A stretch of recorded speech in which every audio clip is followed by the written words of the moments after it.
So I want to talk to you about how, because you've seen how Russia basically gets weapons from Iran, gets weapons from North Korea, doesn't care about doing war crimes, has been using chemical weapons. It's been everybody's known. Uh, everybody's known about it for a long time now, and now it's just sort of basically confirmed. Um, and on top of that, now, of course, Russia is complaining about Ukraine getting aid from the West, and now I'm gonna show you something really interesting. Also, thank you, Fake Cal Parker, for the $10. It will help me recuperate my big spending. Um, so, so Elon Musk has been really doing a lot of like straight up pro-Russian propaganda and anti-Ukrainian sort of rhetoric, talking about how, all basically spreading Russian propaganda about how Ukraine is doomed, etc. There's been a lot of weird misinformation, and there's been information about Russian troops getting their hands on Elon Musk's Starlink, the little dish that allows you to connect to the internet anywhere and allows you to sort of use it for communication as well as for video games and many other things. It's a very useful tool. And as it turns out, because Elon Musk has said, as an excuse, in my opinion, as an explanation, what's up with Russian troops having Starlink, he said, you cannot buy Starlink in Russia. It's unavailable in Russia. But as it turns out, actually, you can buy Starlink in Russia. The company of Elon Musk is breaking the embargo. Starlink terminals can be bought in Russia. Very much so. The terminals are supposedly bought through a mysterious chain of delivery with middlemen that buy that buy Starlinks on eBay and other platforms such as this, and then send them to Russia or Sudan. So basically, they just ignore the fact that Starlink is not supposed to be available in Russia and just buy it and send it there. Which is very strange considering that I assume that Elon Musk's company should be able to tell where the Starlink terminals are in any given moment and to be able to disable them, no? As reported by the Wall Street Journal, which said Wall Street Journal has done a little bit of a journalist investigation, SpaceX has not responded for any, SpaceX has not deemed it necessary to comment, has not responded for the request to comment. SpaceX is facing a challenge of controlling the distribution of its technology, and it really stresses the problem of executing of having that control over the export of technology during conflict, during armed conflict.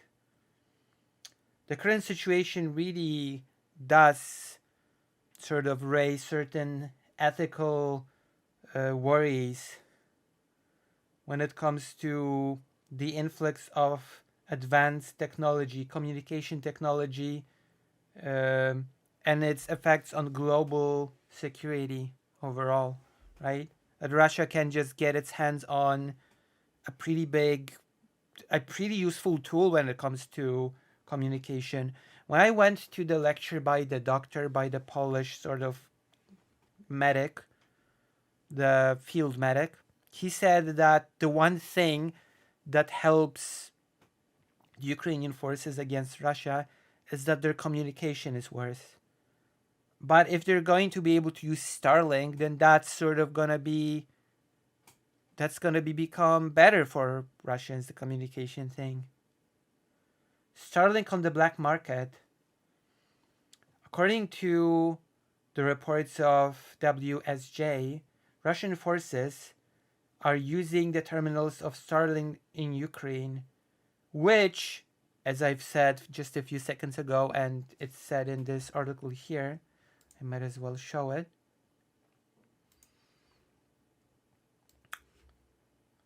Which lessens the advantage, the communication advantage that Ukrainian forces used to have. It is similarly in Sudan.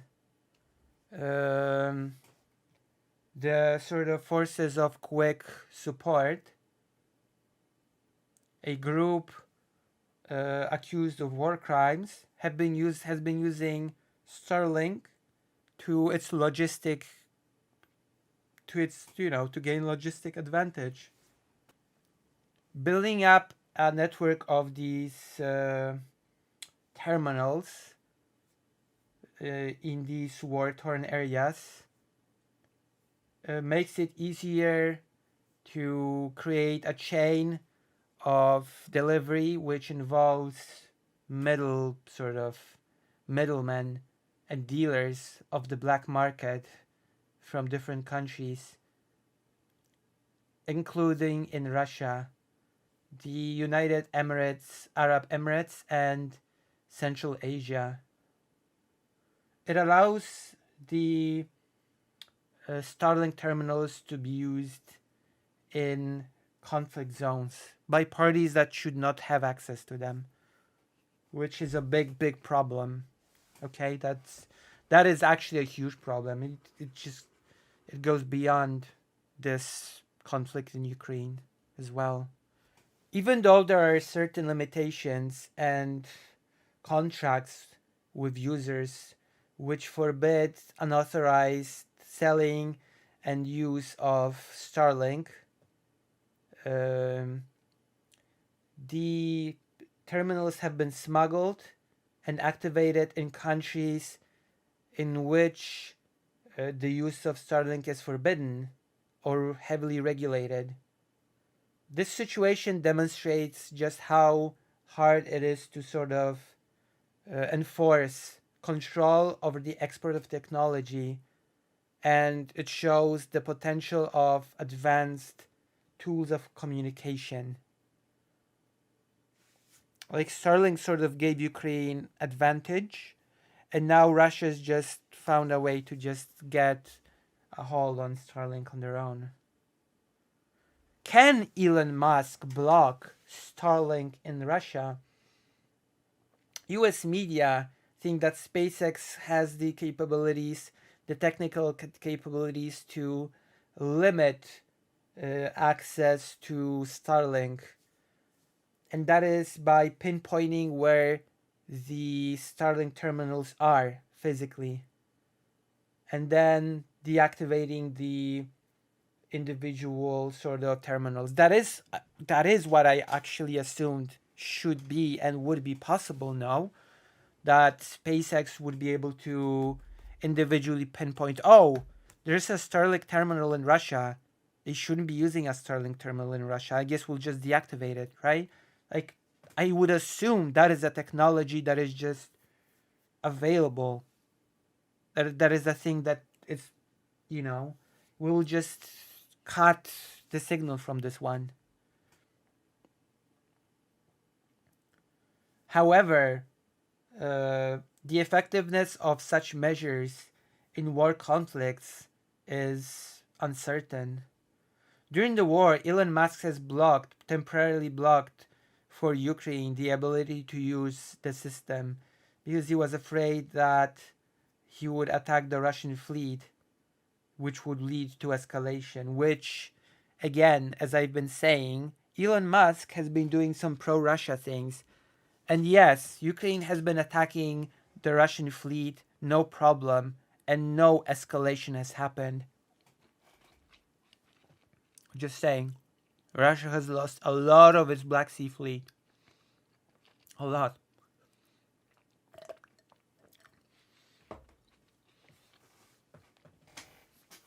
Just an L after L on the Black Sea.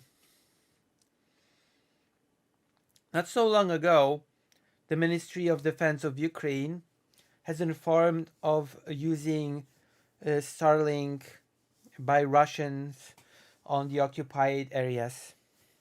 In the occupied areas. And we've been talking about this before.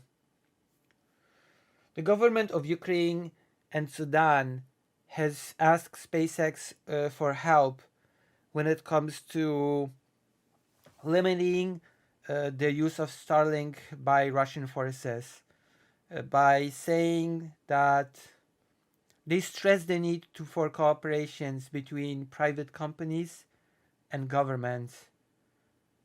As far as I know, no terminals were sold directly to Russia, and the terminals will not work on Russian territory, wrote Elon Musk, General Director of SpaceX.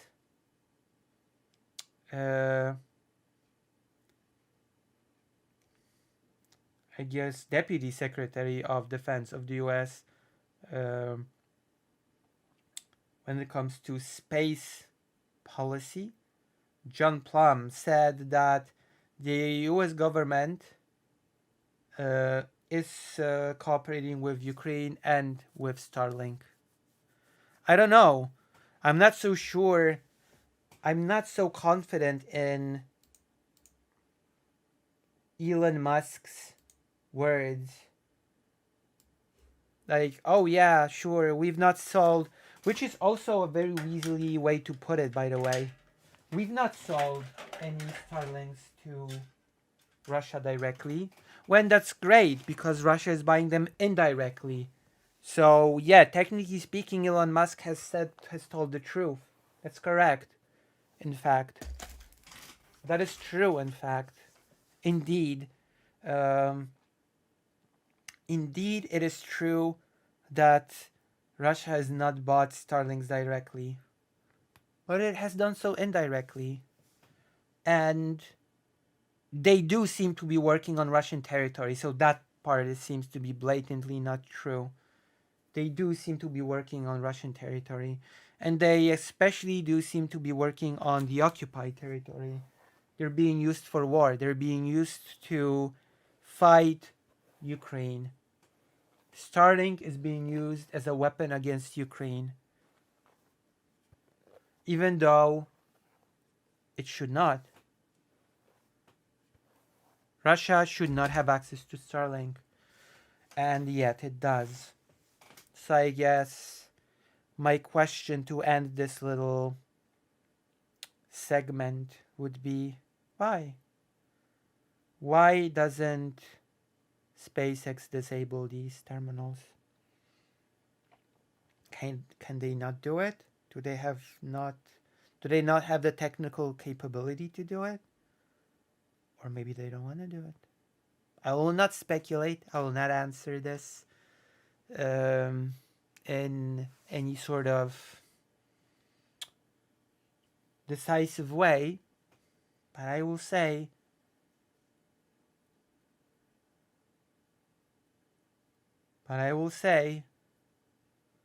it makes you think.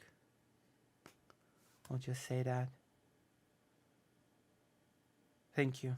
They're not new, they're my spares. Hello, just had a brain melting debate with Wick. What did you debate on? What did you debate Wick on? Chum Guzzler. Because Elon likes Putin. I mean, that's a pretty open secret. At this point, that's a pretty open secret. That Elon Musk is pretty pro-Russia.